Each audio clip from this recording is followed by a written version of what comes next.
ഇപ്പോൾ സർവീസിന് വന്നിട്ടുള്ളൊരു MIൻ്റെ ഫോണാണ്. ഇതിൻ്റെ കംപ്ലയിൻറ്റ് എന്താണെന്ന് വെച്ചിട്ടുണ്ടെങ്കിൽ ക്യാമറ വർക്കിംഗ് അല്ല, അതുപോലെ നെറ്റ്വർക്ക് എടുക്കില്ല, പിന്നെ സൗണ്ടും വർക്കിംഗ് അല്ല. അപ്പോൾ നമ്മുടെ ഇതിൻ്റെ ബോർഡ് റിമൂവ് ചെയ്തിട്ട് ഇതിലെ CPU IC ഒന്ന് റീബോൾ ചെയ്തിട്ട് ഒന്ന് ഇട്ട് നോക്കാം.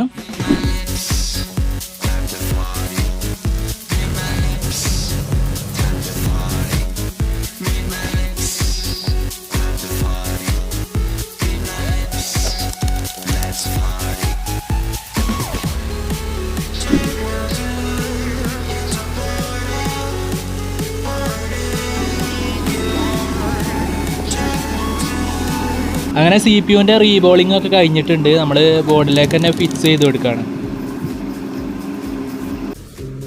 ഇപ്പോൾ ഫോൺ ഓൺ ആക്കിയിട്ടുണ്ട്. ഇപ്പോൾ പറഞ്ഞിട്ടുള്ള 3 കംപ്ലയിൻറ്റ്, ക്യാമറ, അതുപോലെ നെറ്റ്വർക്ക്, സൗണ്ടിൻ്റെ ഇഷ്യൂ, ഇതൊക്കെ നമ്മുടെ ഈ ഒരൊറ്റ ഇതിൽ കംപ്ലയിൻ്റൊക്കെ റെഡി ആയിട്ടുണ്ട്. ക്യാമറ വർക്കിംഗ് ആണ്. പിന്നെ അതിൽ സിം എടുക്കില്ല, നെറ്റ്വർക്കിൻ്റെ ഇഷ്യൂ ഉണ്ടായിരുന്നു. ഇപ്പോൾ സിമ്മും ഒക്കെ ആയിട്ടുണ്ട്. പിന്നെ സൗണ്ടിൻ്റെ പ്രശ്നം, സൗണ്ടും ഒക്കെ ആയിട്ടുണ്ട് കേട്ടോ. ഫോണ് ഫുള്ള് പക്ക ആയിട്ടുണ്ട്. ഓക്കെ.